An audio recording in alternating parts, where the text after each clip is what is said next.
La pompe à essence ne contient aucun composant électronique, mais elle est capable de sortir automatiquement de la pompe avec une précision extrême. Quel est le secret de cette machine? En fait, il n'a pas de structure complexe. Il se compose principalement de 3 éléments: une soupape à ressort, une tige de verrouillage et une soupape conique. Lors du ravitaillement, la poignée est maintenue par le bâton, dont une extrémité est reliée à la tige de verrouillage jaune, et la vanne de commande bleue utilise une tige de poussée pour soutenir la poignée. Appuyez maintenant sur la poignée pour commencer le ravitaillement. Le levier fonctionne alors et la tige de poussée appuie sur la soupape à ressort, provoquant l'ouverture de la soupape et l'écoulement du carburant. Ensuite, il y a une pièce de chambre sous la poignée, qui soutient la prise, libérant ainsi les mains du bâton. Regardez attentivement, cette tige jaune ressemble à une serrure, avec une goupille en haut, fixant les perles des 2 côtés. Une fois la goupille ouverte, les perles se déplacent vers le centre, puis la barre de verrouillage descend. De même, la tige de soupape supérieure bleue de l'autre côté perd son support et descend, fermant la soupape supérieure et arrêtant le processus d'alimentation en carburant. Alors, comment la décision est-elle prise automatiquement? Il y a un trou dans la tête du canon, ce qui est très important. Il se connecte à la valve conique du pistolet de ravitaillement via un tube. Le canon est automatiquement déclenché en aspirant de l'air. Comment y parvenir? Jetons un œil à une petite expérience. Le tube de verre est fin au milieu et relativement épais aux 2 extrémités.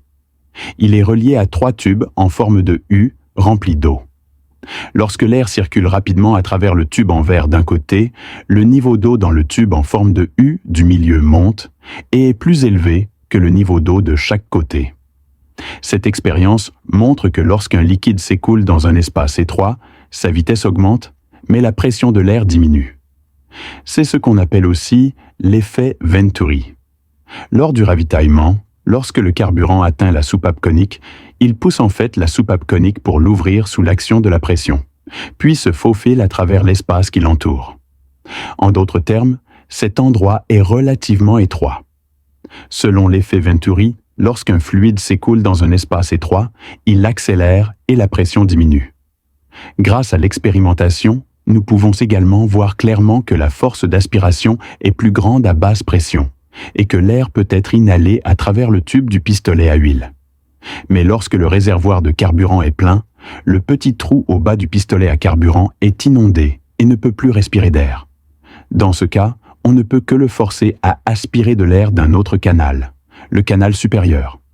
L'ingénieur timide a immédiatement installé une membrane dans le couloir, transformant l'espace en une salle d'armes scellée. À ce moment-là, lorsque l'air est aspiré de la chambre du pistolet, le diaphragme se déforme et saute vers le haut. En même temps, la broche est coincée sous le diaphragme et la broche est retirée lorsque le diaphragme saute vers le haut. Une fois la tige déverrouillée, elle glisse vers le bas et revient au point de départ. La soupape à ressort se déplace vers le bas pour se fermer et le pistolet saute. C'est le principe d'un pistolet à gaz.